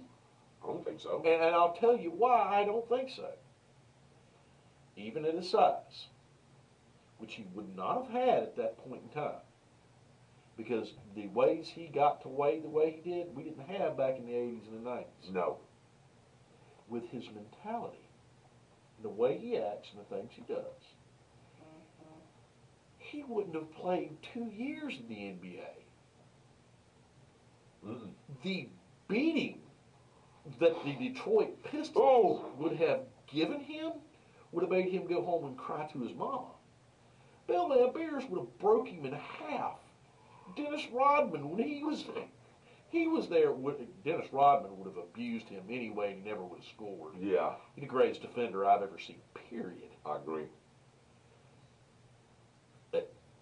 I mean, and you start looking at people like Charles Barkley. Yeah. And Akeem Olajuwon. I mean, it can go on and on and on and on and on and on and on. Look, Larry Bird. Larry Bird would have gotten so far in LeBron James' head that LeBron wouldn't have been able to play. He'd have stood there and just watched. That's what a lot of people did back then. And Larry Bird would go up to a team's bench that he's playing and go, "This is what I'm going to do on this next play." On this next play. He would get the ball on the next play. The other team and the players would know what he was about to do, and he'd do it anyway. And I'm going to tell you somebody else, too, that we didn't even mention. That what is LeBron? 6'9"? 6'5"? LeBron 6'5"? No, 6'5" or 6'6". Okay. 250. Which is Jordan. Jordan was 6'6". All right. But let me tell you a player that was 6'9" and that can run the basketball. And we didn't even mention Kobe Bryant, but I'm getting, yeah. Holy crap. But this player I'm going to mention, could do some things with a basketball. He could pass this basketball, and Byron knows what he's talking about, that I could ever believe for a 6'9" big man to do, and that was Magic Johnson. Magic Johnson, I mean, I swear, he would come down the court, and there'd be that defender right there, and he would just see stuff, and the ball would disappear, and he's already past it. Listen, that's 6'9", running the damn court. Excuse my French, running the court. You want to hear some incredible things? Listen to Magic Johnson talk about Larry Bird, and listen to Larry Bird talk about Magic Johnson. Yeah, it's the conversations that they talked about and between the things that those two guys did is just unbelievable for basketball players. But I quit watching it because they quit enforcing the rules of basketball. What? Oh Lord! What? Steve Rigdon. Jordan is the best ever. I agree. LeBron's a crybaby. Yep. All right, Jordan. Jordan's 1. He says Kobe is 2. Kareem is 3. And Woody Harrelson from White Man Can't Jump is 4. If you would have said Larry Bird or you would have said Pete Maravich, I would have bought that statement. But, that's pretty good. I'm a sports fan. I used to watch. Of course. Watch the NBA, and I used to enjoy it. Then I got to watching a bunch of people take 5 steps to the basket without dribbling the ball. Well, when I mean, just mysterious fouls where people are barely being brushed, where it used to be you take a forearm to the forehead and they wouldn't call fouls on you, on the other player. I mean, it's watered down, it's weak, and I can't deal with it. Kurt, hey, thank you for coming in tonight. I really appreciate it. You have a blessed week as well. And I'll tell you, I wanted to say that. Hey, I need to get with you on a couple of things prior to the football season, but I'll stop by and see you, big guy, over at the shop. And Steve Rigman says, I dunk on Byron Bagwell. Probably would. Yeah, probably. Because I can't jump. No. But you're Woody Harrelson. No. No. I used to be able to grab it. I bet you could. I bet you could shoot it though, couldn't you? You could probably shoot it, couldn't you? See, I'd like to go out there and get rebounds. No speed, but I can shoot. Yeah. But one thing I wanted to say about your tic-tac fouls and the way. See, we've got a lot back in the day when Jay and all them were playing. We didn't have a lot of European players coming over. Now the draft. You can draft into the European, you know what I mean, into the European League and get your #1 draft pick. And those European players play different than our regular NBA players, or they should, because they've got different rules. Hey, they've got this thing, what they call, and everybody's heard this term, the Euro step. It's basically traveling. It's traveling. They take 3 or 4 steps, and they don't never get called. Back in the day, you moved that pivot foot, whoop, traveling. Going the other way. Going the other way. Yeah. Look, man, honestly, the best player in basketball, NBA right now, and I watch videos of this guy, is not LeBron. Jokic, to me. The guy from Denver? That kid. I'll call him a kid. He's a man. But that guy is Jokic, the Joker. The Joker. Really good. Yes, he sure is. He is really, he can really do good. it. That's why they won the championship. Mainly was because of him. He is God. Golly, man. When you just think he's going to have a bad game, all of a sudden he comes out of nowhere, Byron, and he puts the damn team on his back. And he wins a game and wins a championship. There's another guy from another Los Angeles team that could be talked about in that too. Yep. And that's Curry. Stephen Curry. Yeah. Stephen. Yeah, Stephen Curry. Probably the best pure shooter I've seen in a very long time. Yeah, absolutely. All right. Breaking NFL news: NFL Pro Bowl is returning to Orlando, Florida. Nice. I wish they'd start putting their pads back on and hitting somebody. Steve Rigdon, the Jaguars, Super Bowl bound. Let's go, Trevor. Me and him agree. But you got to keep it right. Don't jinx that. Don't jinx that, yeah. If they don't make the Super Bowl, I will not be upset. I wouldn't. But I want to see them at least win 2 playoff games. I think they will. Because you're still talking about a really good team. Yep. In the Chiefs. Yep. You are. They're really good, and Buffalo is good too. Yeah. So, and Cincinnati's still good. I don't think them and the Jaguar. Anyway, we'll talk about that. That could be up for debate. Well, before I start really saying truly they're Super Bowl bound, I want to see what a certain wide receiver does. Yep. The one that we just finally got. That we've had for a while. Second game of the season, Steve Rigdon, by the way. The Chiefs do come calling. I'm going to see if Byron wants to go, and maybe Dave. Maybe we'll take the crew over, and let's go watch that. The Chiefs and the Jaguars. That's going to aggravate me because they're going to breathe on Mahomes, and they're going to throw 15-yard penalties. But we'll be there to boo them and say, hey, that's bad calls. We're announcers. We know what we see. I know what I see. 9 o'clock. I know what I see. NFL is doing the same way that the NBA is going. Yeah. You can't hit a quarterback. You can't hit anybody. All of the targeting crap. It's no longer the sport it used to be. We're going to check it out, Steve. I'm not sure, and see what they're doing. And see, ticket price has gone up, man. This was a playoff team last year. Everybody was excited about them, not only the Jaguar fans here in this area, but all over the country. Whoa. And now a ticket is 3 or 4 times its face value anymore. And that's for nosebleed seats. I think, Byron, we'll look. I may be saying this wrong. I think a home game, nosebleed seats is $160 a piece. If you can get them. If you can get them now. If you can get them. That's going to be the problem with this because Jacksonville played really well last year. Yeah. Hey, do you remember and I'm going to shut this down here in just a second. Do you remember 3 or 4 years ago, they was giving tickets away when you went to Winn-Dixie? Hey, you want a Jaguars ticket? You want a Jaguars ticket? Now? You can't hardly find them, baby. You better hope somebody doesn't want to go and they just give you tickets. I mean, this sort of brings back memories from watching them destroy Miami in the playoffs when Dan Marino was there still, and watching them absolutely, utterly destroy Jerry Rice, absolutely, Steve Young, the 49ers. I was at the stadium for both of those games, and Mitchell, Steve said, Byron, you make plenty of money, so you can buy them. Mitchell, did they announce they are playing at Daytona International Speedway? I didn't know that's where one of the games were. Mitchell Gunner, I think that's where they are headed. Are you talking about for the Pro Bowl? Pro Bowl? Could be. Okay, the Pro Bowl, that's possible. Anyway, who knows? 9:02, Dave, man, we've gone 2 hours and 2 minutes. So, hey, glad that y'all can join On the Spot with David Rodgers. Don't forget, real quick, On the Spot Motorsports Media show, that's Mitchell Gunner. He's the host of that show. He's one of our hosts as well. He'll be on Thursday night if he's got a guest. Look at all the stories that he posts and everything that's going on. Did you see the trends that is happening on that page? 2 million people?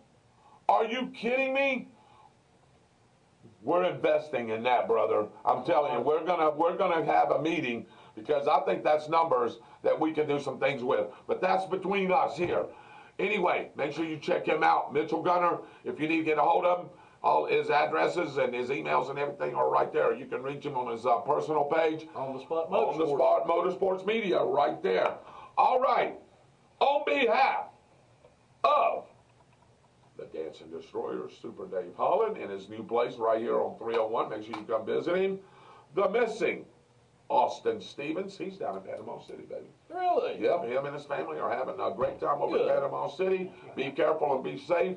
I know you'll work on the show. Don't worry about it. If you don't get it downloaded tomorrow, it's okay. We'll get it downloaded for all you YouTube subscribers, and that's where you watch it at.